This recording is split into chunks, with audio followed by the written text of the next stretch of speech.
আমার নাম আজিজুল হরানি। গ্রাম সালগুড়িলা। চাচা আজিজুল পরামানিক। জি। আচ্ছা, কত বছর থেকে কাকা এই মহিষ? 35 বছর। 35 বছর। জি। পদ্মার বুকে ভেসে থাকা চর কুরুলিয়া, এই চরের মেঠো পথে ভোরের কুয়াশা চিরে যখন মহিষের গাড়ি এগিয়ে যায়, তখন তার চালকের মুখে একটি পরিচয়, আজিজুল প্রামাণিক। কিন্তু তার মুখের হাসিটা আজও ক্লান্ত হয়নি। জীবন যতই কঠিন হোক, এই মানুষটার হাসি ছাড়া কথা বলেন না। বহুত দিন থেকে। হ্যাঁ। প্রথম শুরু করছিলেন কয়টা মহিষ দিয়ে? কয়টা মহিষ যাই মহিষ দুটি দিন করার লাগে ফেরতাম 6,000 টাকার বস্তি শুরু করেছিলাম। মাত্র 6,000 টাকা। 6,000। আচ্ছা, 35 বছর, তাই না? জি। তাহলে এই 35 বছরে এই মহিষের গাড়ি চালায় আপনি কি কি করলেন কত দেখি? আমি ধরেন বাসের জমি পাইছিলাম 15 বিঘি। হ্যাঁ। আর 10 বিঘি জমি পরে লাগিয়েছি। আরো 10 বিঘা হ্যাঁ, এই মহিষের গাড়ি চালায়। মুখির গাড়ি টাড়ি চালাই। 25 বছর বয়সে হাতে ধরেছিলেন মহিষের লাগাম। সে থেকে আজ পর্যন্ত এই লাগামই তার জীবনের দিক নির্দেশনা। পদ্মার চর আর মহিষ, এই দুটো ছাড়া আজিজুল প্রামাণিকের আর কোনো পরিচয় ছিল না। ধরেন ওই 10 বিঘির কামাই, ওই 20-15 বিঘির কামাই টামাই দিতে হ্যাঁ। এই চলাতে ধর 4 যাই আই। আচ্ছা, কি কি করলেন আর? আর কি করবো, ধরেন মি মারলি সাল ফাল সব বিয়ে থাওয়া দিয়েছি। এই কয়টা মেয়ে? 4টি মেয়ে। 4টে মেয়ে বিয়ে দিচ্ছেন, হ্যাঁ, 10 বিঘা জমি কিনেছেন। লাতি লাতি গুতি হয়ে গেছে সব। বাবা, 2 মেয়ে সাল 4টি সাল দিয়ে দুটি করি। তাই? তাহলে আপনার মোটামুটি 10 বিঘা জমি কিনছেন, 4টে মেয়েও বিয়ে দিচ্ছেন, আর সংসার কেমন চলে? ভালো চলে।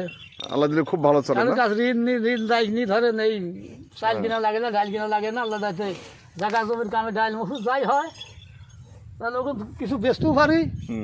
আমার ডাল নুন ভাত যাই হয় খাওয়া হয়। খাতে খাতে আর দেখা যায়। বাড়ি ঘরের কি অবস্থা, কি করছেন? বাড়িটা একটা ফ্ল্যাট বাড়ি করেছি। বাবা, কয় রুম?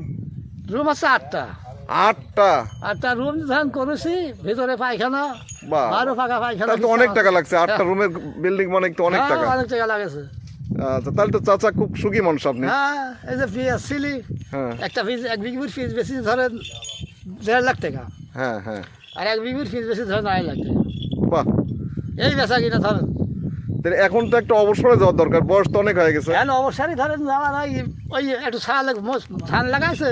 হ্যাঁ। ওই দেখেন যাতে লাগে অমনি দেখা যাবেন ধান লাগাইছে, ধানে পানি টানি দিয়া আর একটু ধামা ঠামা একটু খাওয়া টাওয়া নিয়ে যায়, ধান বাদ বাদি।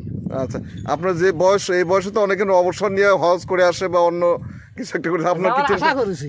আশা করছেন না? জি। কতদিনের মধ্যে যাওয়ার এবার? এই আল্লাহ যদি লাইতে সামনে আল্লাহ যাওয়ার আশা করেছি, এবার টাকা সব লোকের জমা দেওয়া হয়ে আচ্ছা গেছে। আচ্ছা, হজে যাবেন না? জি। যাক, এখন তো অনেক সুখী মানুষ। আল্লাহ অনেক আপনার সংসার নিয়ে তার কোনো চিন্তা নাই, তাই না? না, সংসারে আছেন, চিন্তা নাই। আচ্ছা, ঠিক আছে চাচা। ঝড় এসেছে, বন্যা এসেছে, নদী ভেঙেছে ঘরবাড়ি, কিন্তু ভাঙতে পারেনি তার মনোবল। মহিষের গাড়ির চাকায় চাকায় লেগে আছে তার ঘামের গন্ধ, লেগে আছে নীরব লড়াইয়ের ইতিহাস। এই গাড়ি চালিয়ে মেয়েকে স্কুলে পাঠিয়েছেন, একদিন সে মেয়ের হাতে তুলে দিয়েছেন বিয়ের শাড়ি।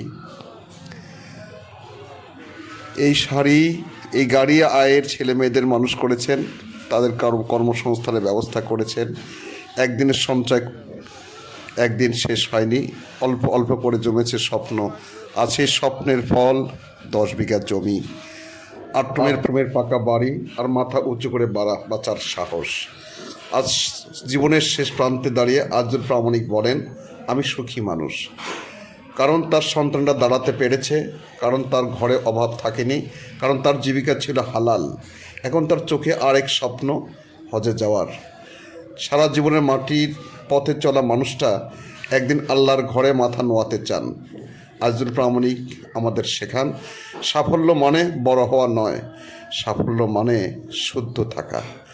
পরিশ্রমে পড়া জীবনই সবচেয়ে বড় সম্পদ।